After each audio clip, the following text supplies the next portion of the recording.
Étudions l'ordre dans l'application des manipulations graphiques de fonctions, mais d'abord générique.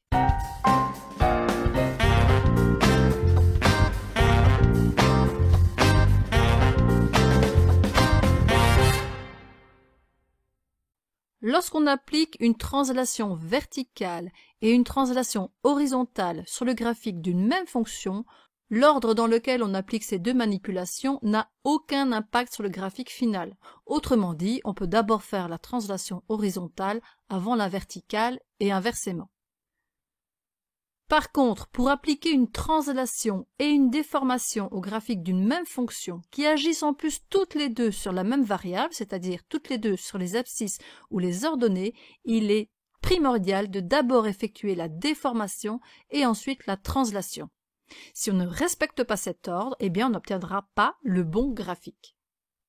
Regardons ce qu'il en est avec des exemples. Dans ce premier exemple, la fonction f de x, c'est la racine carrée de x. Et je souhaite tracer le graphique de la fonction g de x égale moins 2 fois f de x plus 3. Donc l'expression analytique de la fonction g, c'est moins 2 fois racine carrée de x plus 3.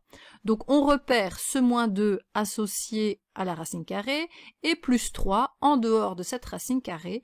Donc ça veut dire que le moins 2 va agir sur les ordonnées et le plus 3 également. Le moins 2 multiplie la racine carrée de x, donc on va déformer verticalement la fonction, alors que le plus 3 va agir comme une translation.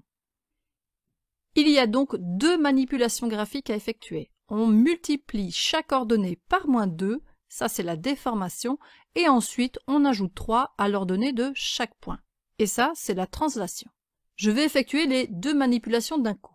Ici, le point de coordonnées 0, 0 a une ordonnée qui vaut 0, 0 fois moins 2, toujours 0, je ne bouge pas pour le moment.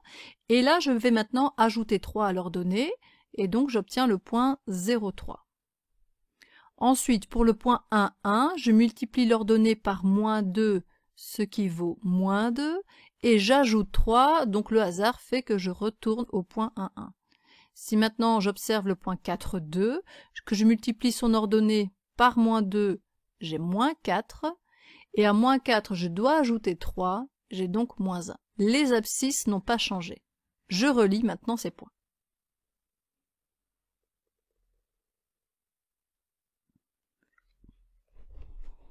Alors, attention, lorsque deux manipulations s'appliquent à la variable indépendante qui est x, il faut mettre le coefficient de x en évidence pour identifier correctement les manipulations. Ça, c'est l'objet du deuxième exemple.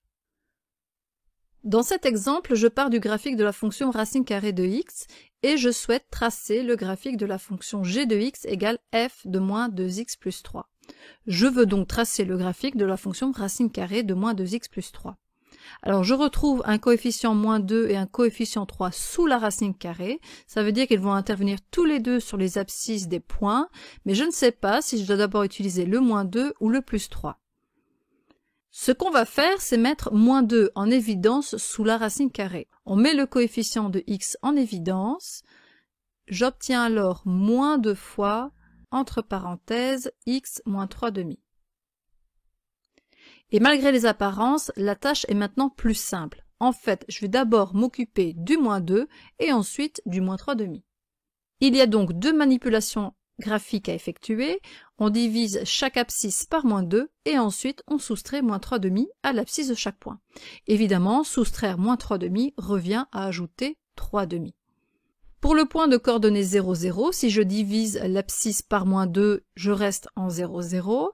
Je dois alors ajouter 1,5 à ce point et le point 0, 0 devient le point 1,5, 0.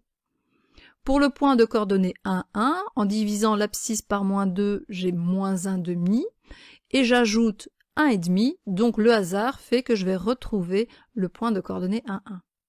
Enfin, pour le point de coordonnées 4, 2, je divise l'abscisse par moins 2, ce qui donne moins 2, et en ajoutant 1,5, j'obtiens alors le point moins 1,5. Je n'ai changé aucune ordonnée.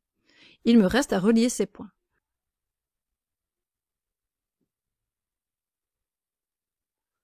J'obtiens ainsi l'allure du graphique de la fonction g et je peux m'assurer que c'est le bon graphique en vérifiant tout simplement que la racine de la fonction g qui est 3/2, c'est bien la racine du graphique que je viens de représenter.